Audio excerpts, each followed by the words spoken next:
Welcome to the DFS Build NBA edition. I'm Kevin Roberts, joined with Taylor Smith. We're going to do it early today. Today's a special no late swap at DraftKings, so that isn't scary at all, right, Taylor?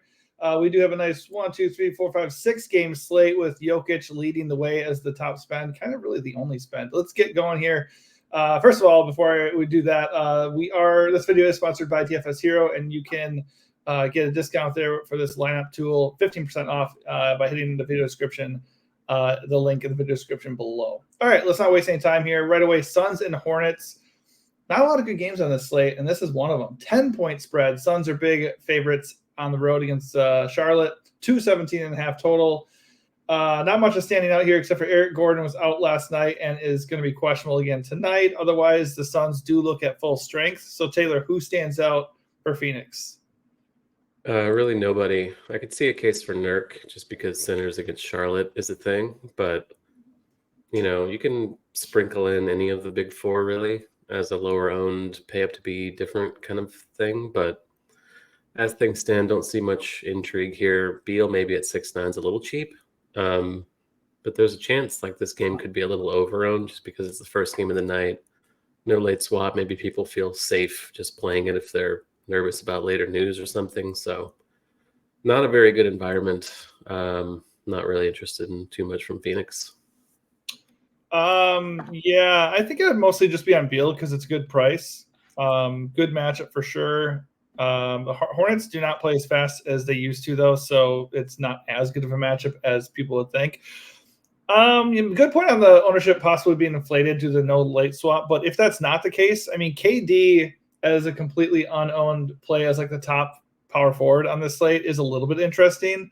And obviously Devin Booker is a lot cheaper than we're used to. But for the most part, I'm not really looking to get to Suns here. I think it's going to be a blowout. Not that I'm going to do that because of a blowout, but I just don't think they're priorities here. On the other side are the Hornets, who really don't look great. By the way, last time I said Miles Bridges was a bad play, he, of course, goes for like almost 50 fantasy points. It's always the case. I don't know why. Miles Bridges and Giannis, it's always those two guys for me. But hey, by the way, I'm clicking things right now and you don't hear shit because I got a silent mouse. How do you feel about that? Didn't know those existed, so congrats. Yeah, well, it's worth kidding apparently because I can click all I want and you're not going to hear shit. Okay, so Miles Bridges does again lead the way, 41 fantasy point projection, but he does not have good boom rating. The Suns aren't like the best matchup. It is a 10-point spread. I don't know. I don't really think anything besides maybe Micic stands out here, and I don't even want to do that. I honestly think this game is an entire fade for me. How about you? Yeah, I think I'm there with you. Miller and Bridges are always okay individually just because they get the usage and minutes are there, but yeah, I don't want to force it against Phoenix. All right, man. Agreed. On to the Heat and Pistons. I promise I won't skip the Heat this time like I did in our last video. Miami looks really good here. Obviously, this game is one that could blow out. There's an 8-point spread as Miami favorite on the road. 215 total isn't the greatest, but the Heat do have a 110.75 team total, so it looks pretty good for them relative to the slate especially. Bam and Jimmy project pretty darn well. Jimmy's coming in as major chalk, 36% ownership. Not into that personally. He is a good play. I probably would get away from that. I would just pivot to Bam, who is unowned right now. But yeah, they look really good here. Who stands out as a priority for you for Miami? Definitely Bam. It's early, but I was getting him in about 35% of my builds so far at 8-2 against Detroit. Really good spot. Happy to go there. Caleb Martin, another one, kind of a fringy value for 4-5. Minutes are pretty decent for him with Tyler Hero out, so I'm okay with that. I do think I want to be under on Jimmy, just because he's kind of priced up a little bit from where he was a few weeks ago. And Jimmy kind of has a wide range of outcomes relative to other stars, so not super psyched about that. Robinson and Rozier are two other guys I was getting a decent amount of. Robinson for 5-1, Rozier at 6-8. They're fine, just kind of secondary plays, I think, but I'm not against getting to either of them. Yep, I agree. Just kind of like whatever. For the most part, for me, it's going to be Bam or Jimmy. The fact that Jimmy is so owned is alarming, and I'm just immediately going to play Bam as a leverage play on him. I'm not by any means saying Jimmy's a bad play. The Pistons are an awesome matchup, but Bam does have the better matchup between the two. The Pistons are more susceptible inside. So yeah, I think if you get to either or even both of them, that's fine. I'm just going to have a pretty hard lean on Bam. All right. Well, on the other side are the Pistons. Cade Cunningham is questionable, which is pretty massive news. Obviously, if he's in at 8.5, his price even came down from his last slate. He'll look good, even though the matchup is not ideal. So how are you feeling about Cade if he's in? And I would assume you have to have some interest in the Pistons if he ends up not playing. Yeah, I was getting to Sasser either way. He's still only 3.7, and Oscar Thompson already being out clears some minutes for him. Puts Fontecchio in the starting lineup. I think you spilled all over yourself there, so that was cool. I think it did. Your silent mouth isn't saving you from that. No, although it was a silent spill. That's true. Visually, though, not so silent. Yeah, Sasser, Fontecchio, fine values. I don't think Fontecchio is going to be as owned as he was the other day, so he's. I should sure fucking hope not. That fucking guy. I know you were right though. By the way, I mean Stewart was a better play. He was at half the ownership of Fontecchio. So freaking owned. 16 fantasy points in 38 minutes. I like the minutes, but what the hell? Yeah, all about the minutes for him. So I'm okay going back there, assuming he's not going to be that owned again tonight. Miami's not a good matchup either, so doubt he will be. Ivy and Duran. Not sure about Duran tonight. I don't think Cade being out would really help him too much, but Ivy, it would raise his usage. Yeah, there's intrigue here if Cade is out, but if he's in, it's kind of just Sasser and Fontecchio, I think, for me. Yeah, I think there are enough good plays on the slate where I don't feel like I need to do Fontecchio, but I agree, both Fontecchio and Stewart, the minutes are alluring. If you land on by the way, they're the same exact price. Neither of them are carrying ownership. They have a pretty similar projection. I think I would lean Fontecchio. And then, if it gets crazy, I would just go with maybe the lesser owned guy here. But I really like Ivy if Cade is out. I think Ivy's very playable. Even if Cade is in, he's still pretty cheap. I definitely agree with you on Sasser. 3.7K is too cheap. He's getting minutes, especially with Azar Thompson, and they have another guy out. Quentin Grimes is out too, so his role's pretty safe, I think. And if K is out, he's just like one of the easiest smash value plays of the slate. I don't think I'm going to get to Cade if he's in, and I'd be less inclined to get to anybody if he's in. And I agree with you on Duran. I just don't like playing dudes against Bam. Bam's a solid defender. He just they build a fucking wall down there, man. So he's fine. He's still a really good price, but I don't think I'd go there. All right, Magic and Raptors in Toronto. The Magic are 8.5-point favorites. Pretty telling because, as you always say, Orlando does not score the ball very well, but the Raptors are a good matchup. Banchero starts off things for the Magic with an 8.9K salary, which feels pretty gross, but he does project pretty well in this slate. He is getting ownership. Okay, 18% boom rating. I'm not seeing anybody that really pops for the Magic. Maybe Franz Wagner at 7.2. Maybe Wendell Carter at 5.5. I guess Jonathan Isaac has a punt at 3.7. It is a good matchup. How are you feeling about Orlando? Yeah, they just have a deep rotation, but I did poo-poo John Isaac and Wendell Carter the other day, and both did pretty well. That's not the reason I think they're good plays tonight, of course, but they are still both cheap. Toronto, like you said, is a good matchup. They've been one of the worst defenses for a while now. So fine with it. Isaac, Carter, even Mo Wagner, I mentioned the other day as a fine kind of tournament pivot. They're the ones that I'm getting to the most tonight. Isaac being the leader of that pack at 3.7. It's not fun. I don't feel good about it. A guy that's going to play 18 to 20 minutes off the bench, but Toronto's bad enough to where I think it's okay tonight. Yeah, I am not going to pay almost 9K for Banchero with a lot of other good plays in that price range. And just in general, I don't see why he's almost 20% owned. The matchup, I guess, but I don't like the price. I'm with you. I'm okay with Wendell and I'm okay with Isaac, but if I can avoid Magic players, I will. The Raptors obviously do not have a good matchup at home here. Orlando plays slow and they defend well, but they do have bodies out. Gary Trent is questionable. RJ Barrett and Chris Boucher are out, and obviously Scotty Barnes and Jakob Poeltl remain out. So there's usage to go around here. Up top, Manuel Quickly looks like the best play for Toronto as far as raw points projection, but none of these guys are owned. And obviously you have Kelly Olynyk at 7K. How are you feeling about Toronto as a whole? And what do you think if Gary Trent misses?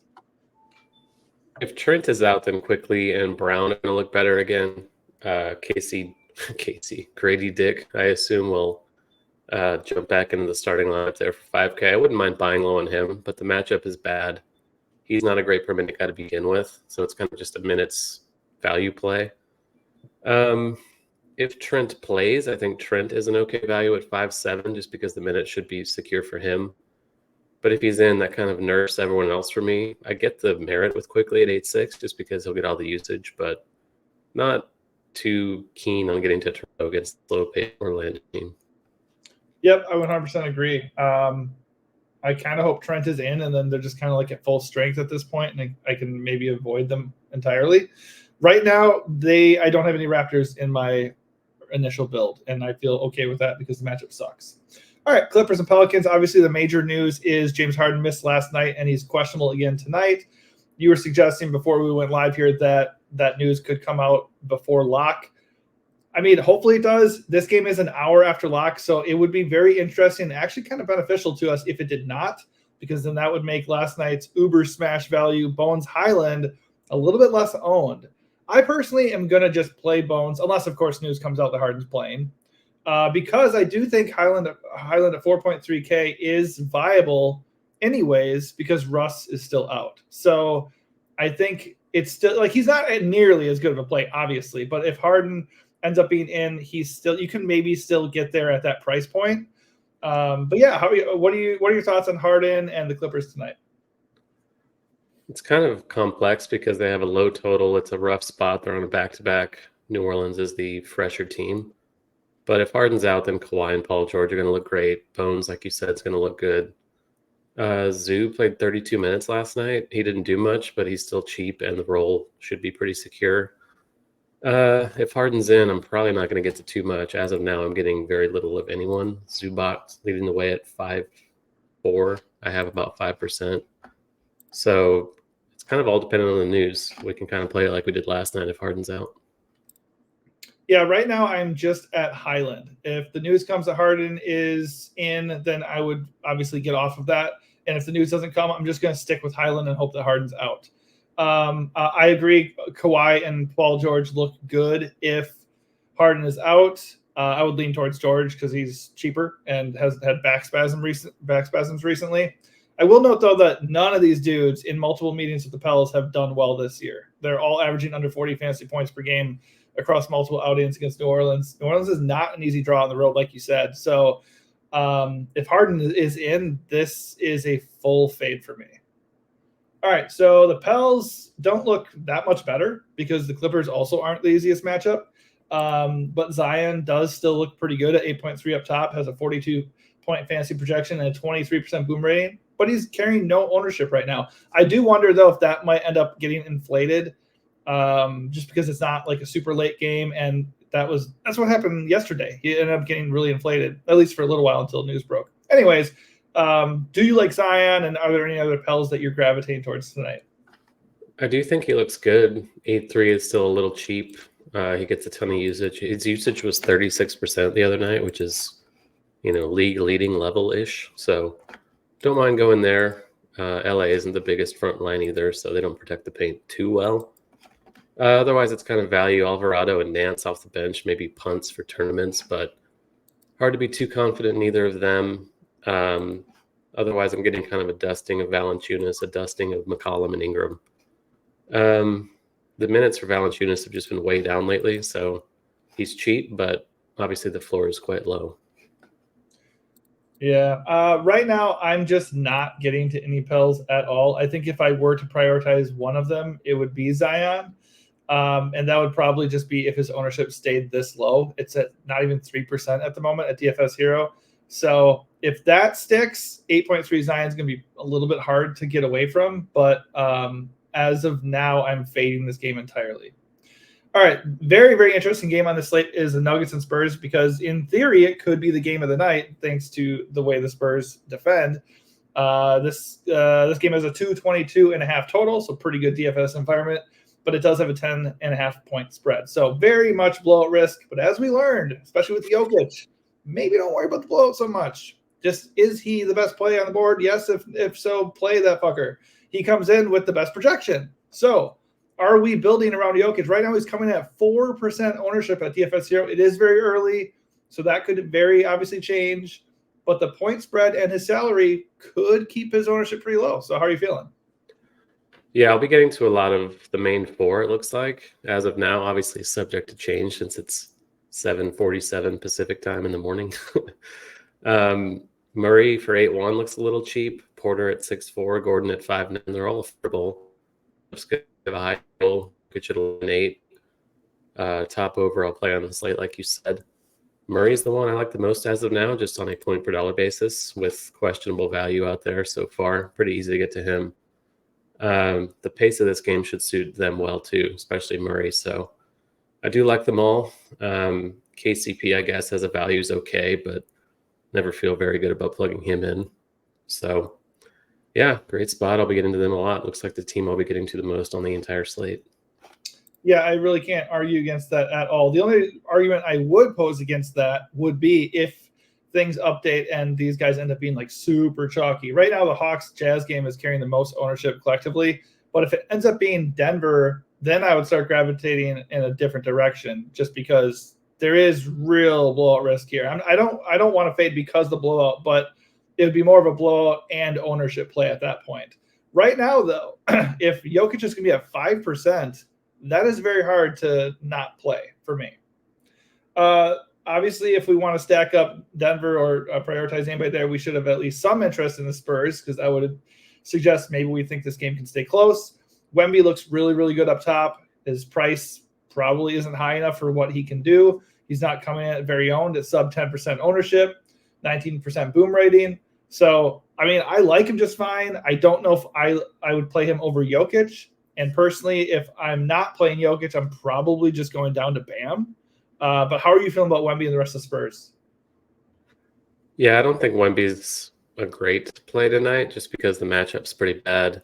I could see Jokic just bullying him all night. And it's cheap enough, but on this slate, doesn't really look like a priority. Really, no one here does. Vassell for 7-4 just because the minutes are high is okay, but as of now, it looks like a team to largely fade. I think I'm not really concerned about bringing it back with the Spur if I'm playing Nuggets.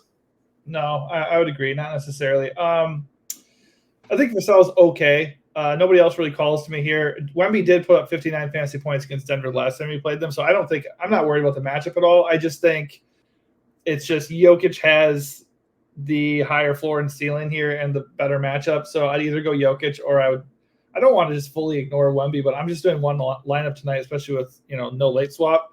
So it's probably just Jokic or dropping down to Bam for me, which means Wemby's going to get like 80. So, all right, Hawks and Jazz to wrap this thing up. The Hawks look really, really good on the road against the Jazz. Unfortunately, there's a bit of a problem here as Bogdanovic and Jalen Johnson are both questionable. So Jalen Johnson's missed the last 3 games, and Boggy was he was added to the injury report this morning, I think. So that's problematic. Obviously, DeJounte Murray looks awesome at 9.5K. He's coming in super chalky. I think it's good chalk. I plan on eating it. I feel like it's kind of like Kyrie last night, especially if we think these dudes are going to miss. I really don't care if they miss or not. He's a good play regardless. How do you feel about DeJounte? How do you feel about these guys that might miss? As far as taking on risk, do you have any thoughts of playing them? And then how do you feel about the guys behind them? Yeah, I agree with you about Murray. He just looks like a phenomenal play for around 40 minutes as a projection. It's hard to hate that against Utah. Very high total, not a very high total, but it's a close spread with a decent total. So highest total of the night. Yeah, well, low bar, I guess, because the slate's pretty ugly. It is. Bogdanovic, I have a lot of right now. Obviously, subject to change. That's not really taking the no late swap into account. It's not very comfortable, but his ownership's going to be low if he's still questionable when slate looks at 7 Eastern. Capella and Fernando I'm getting to quite a bit. Capella at 6'3", still a little cheap. Fernando just kind of as a punt value center. I don't think his minutes will be affected either way by Jalen Johnson. So I don't mind that as a cheapie for a tournament. Johnson himself, it's really hard to pay 7.6 for a guy that's questionable and hasn't played in a week or two. I see the upside if he's in. I don't think he'll be limited, and the matchup's phenomenal, but only if you're really brave, I think you can do that. I think if you're rolling out a lot of lineups, you absolutely can and should play some Jalen Johnson and Bogdanovich. If you're doing a single entry, I don't think I would do that. But yeah, it's DeJounte. I think Clint is okay here at 6'3", and I do like DeAndre Hunter at 5'6".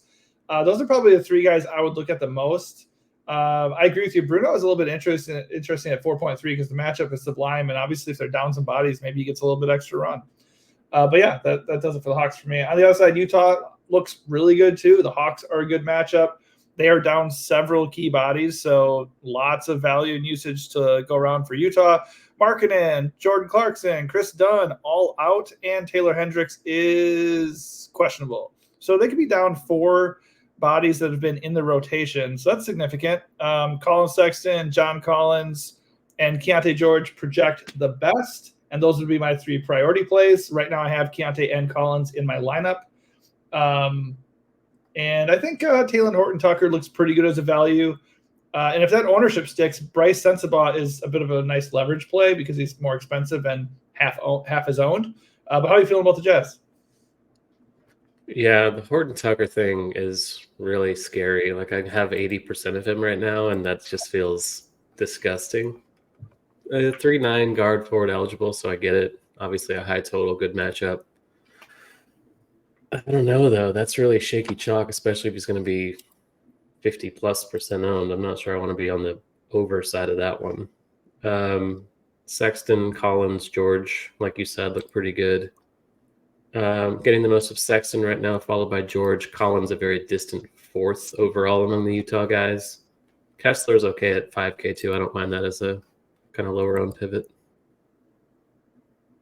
Yep. Yeah, I mean, Sexton projects the best and County behind him, so that makes sense to rank him that way for sure. All right, before we wrap up here, let's look at the leaders for boom rating. Jamal Murray, guy that you pointed out when we talked about Denver, he leads the way with the best boom rating, so obviously facing the Spurs. He looks really good. We both agree that Jokic is a really good play. I'm kind of dependent on ownership there. When you're looking at the high boom ratings here, who else are you looking to build most of your lineups around tonight? Murray is the one that stands out. Or both Murrays, I guess. I actually meant DeJounte, but both Murrays look like building blocks. It's kind of interesting with George, Cunningham. Cunningham up there is kind of a surprise against the Miami defense. But the 2 Murrays, Rozier, George, all being point guard kind of limits you. So it'll be interesting to see where the ownership goes. I do like Jamal the most just because he's cheaper than DeJounte, but happy to be over the field on both. Yeah, I think DeJounte is just going to be like the easy call for me. I really like Keontae George across from him just because I like the idea of kind of stacking that game. It is the least disgusting game of the slate. It has the best spread, it has the best total, it has 2 teams that play fast and don't defend. So it's like, to me, it feels like a don't get cute environment.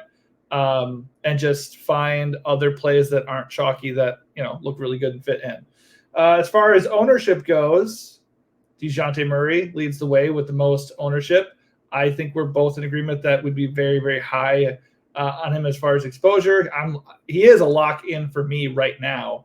But for the other guys that we see carrying a lot of ownership, who would you be fading or being underweight on compared to the field? There are quite a few. Jimmy Butler is one I called out that I'm not super high on tonight. DeAndre Hunter, didn't even mention him. He gets nuked quite a bit if Bogdanovich and Johnson are in. So that seems a little risky. Grant Williams, 5,300 only. Don't really know why he's popping, and I'll glad not play him at all.